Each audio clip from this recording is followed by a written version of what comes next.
What are the YouTubers, what the we back at again with a new YouTube video, you feel me? And today we was watching the most painful World War II deaths ever by a talking head, you feel me? And I'm not gonna lie, if I was in any type of war ever, I'm immediately committing treason. These niggas were getting shot in the back on accident by your own allies. And I'm black. They probably gonna get me, bro. I bet that's gonna be one of them. Getting shot from the back.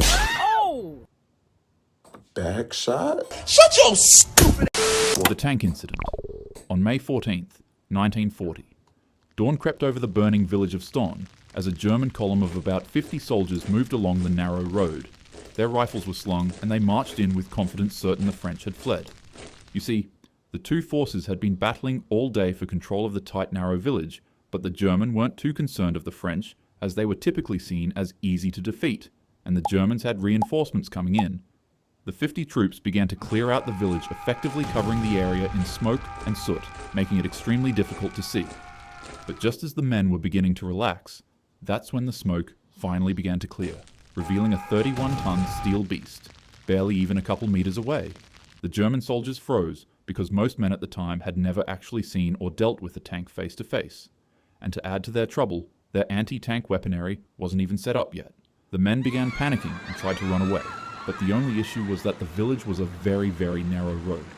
Backed between their own defenses and the slowly moving tank, many of the men slipped on gravel and each other, falling in the road's ditches. And as you could guess, the tank didn't stop. It crawled forward through the chaos, crushing weapons. Pause. That's actually wild work. Like, imagine you really taking over shit. Pow, pow, pow, pow, pow, pow, pow. Smoke, grenade, you feel me? Boom, boom. And then when all that destruction clear up, you feel me? All that clear up, you just see this big mechanical beast. This mechanical monster sitting right there, waiting for you. And you'll proceed to run you down, walk you down, roll you down. How do you slip in a situation like that, bro? That was like a final destination moment for these men. Poor soldiers. Bodies and helmets with 30 tons of armor. Screams and grinding metal. Yo, animated into that. one long, terrible noise. When it finally passed, the road behind was painted red and silent. The Germans who had witnessed the event fled in horror, and that single French tank went on to destroy 2 other enemy German tanks and reoccupy the town's control. Nah, mud. You really think you gonna flick up right after just cooking me in 2 of my other bases?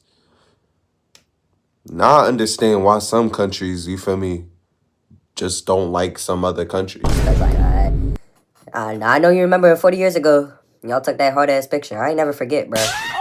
Think I report that shit on IG? Yeah. Hell no. You know I gotta hate. Straight reported, flagged it, made me uncomfortable. You're not gonna post no hard-ass flick after taking my men down. Real shit. The man's team was completely ambushed by the Soviets. The men ducked and dodged gunfire as they skied through heavy snow as fast as they possibly could.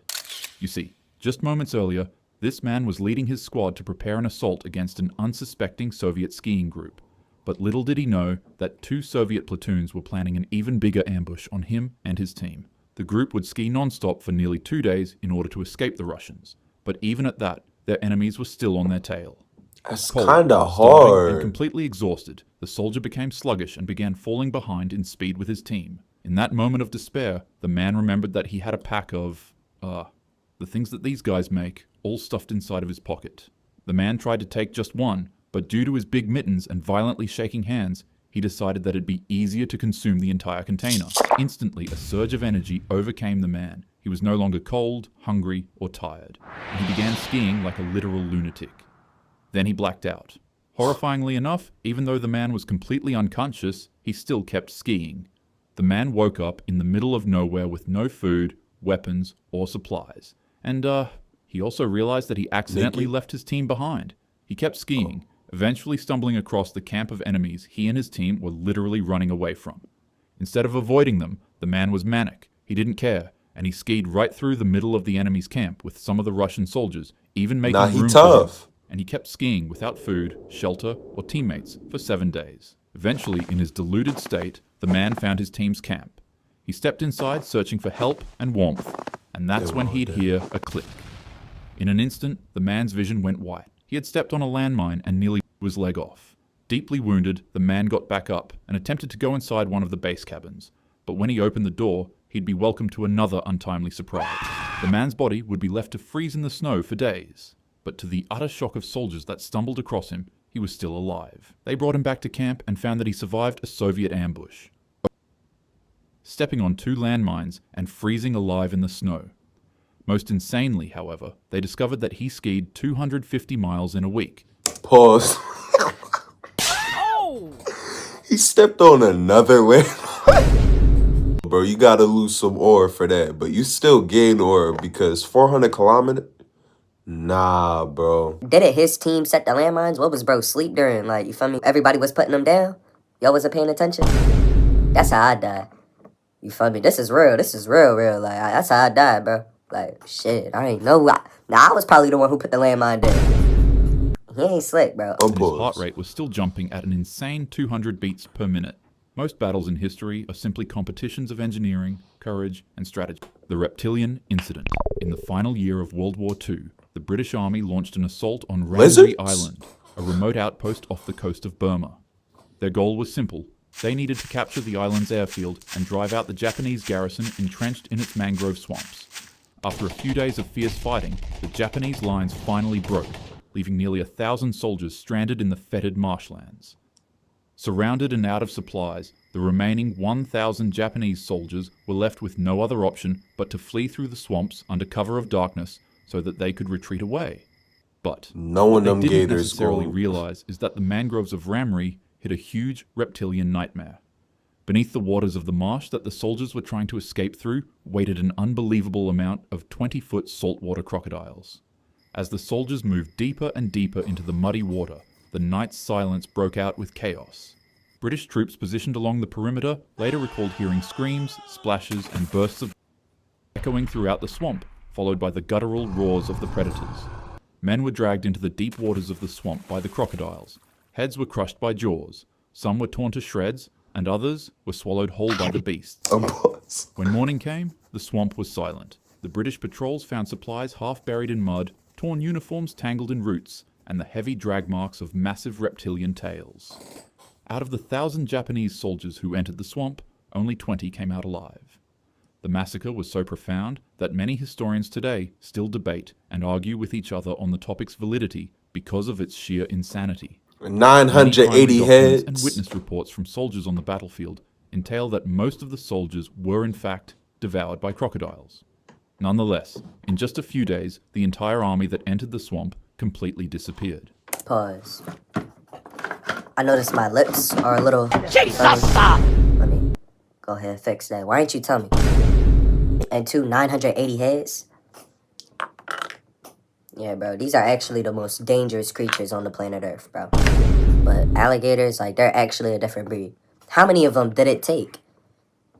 We gotta go back in them lands. Why hasn't the Japanese just bombed this whole area? They took out 980 of y'all men, bro. What? Hundreds of men were reported missing, and history was left to only speculate on what really happened in that dark marsh. The cannibal incident. In 1941, a certain angry mustache man decided that it was finally time to invade the Soviet Union. He sought Leningrad, the birthplace of the USSR, and its second largest city with a booming population of 3 million people. Hold The on, mustache this man nightmare wasn't fuel. We interested gotta in lock just in. conquering the city. In his words, he wanted to obliterate it and wipe it off the face of the earth. However, after a couple of failed attempts to invade the city and destroy it, German generals decided to go with the original plan they were given, the starvation siege. Their forces swept from the south, while Finnish troops advanced from the north and closed around the city. Leningrad was officially encircled and trapped. For 872 days, they would be blocked off from water, food, supplies, and energy.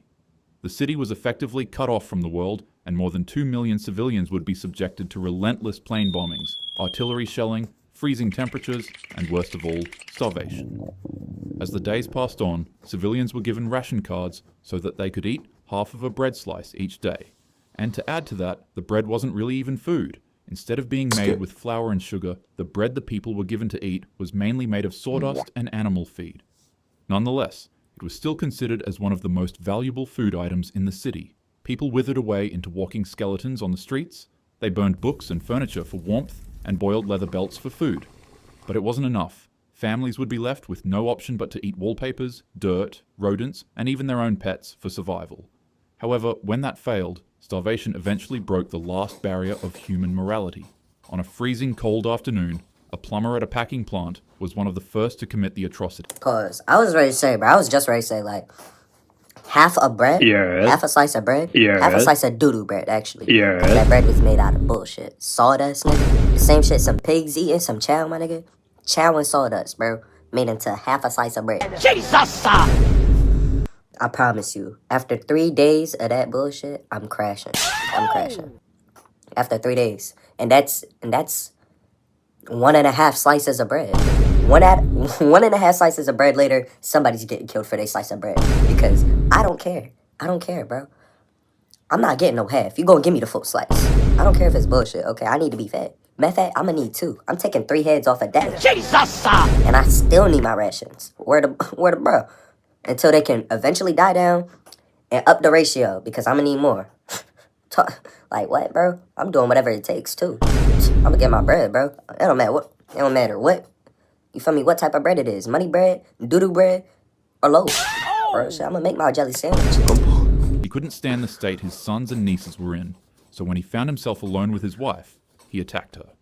In silence and secrecy, he turned her into food, then later on, showed up to his children and nieces and told them that he found a stray dog on the street and harvested it for its meat for them to feed on. The kids were delighted, and they began feasting on the food without knowing the horrific truth that they were feasting on their own mother. But surprisingly enough, majority of the starving citizens did not do this at all. A woman so skinny and weak would be mistaken as a corpse, and still, neither she or her husband wouldn't succumb to the same savagery. They clung to their dignity, and even though each day was a waking nightmare, the city of Leningrad refused to surrender to the Germans. After nearly 900 excruciating days of anguish, the siege was finally shattered in January 1944. 900? Hold on, I gotta do something real fast. 900 times. Right? Yeah, 450. That's only 450 slices of bread.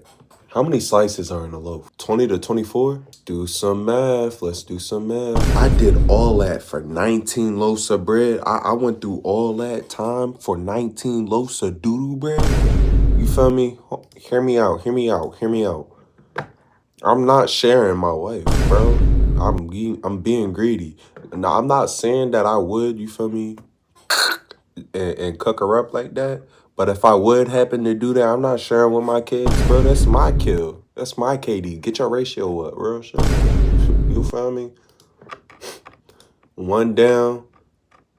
Well, I'm already on the streak. I might as well get more, bro. Something to put on that doo-doo bread. Alright, you feel me? I get the message. Your talking head, you came with another banger. Love to see it. Love to see it. And let me know if you enjoyed this video. Let me know if you want to watch more Talking Hat videos, you feel me? Let me know what you want to see next. Comment for me. What part of the video did you enjoy? And I'm pretty sure there's like something right here or something right here, you feel me? Video recommended for you and my playlist right here. Wait, no. Video recommended for you, playlist right here, subscribe. Nobody made it to the end. I'm talking to nobody. Love you.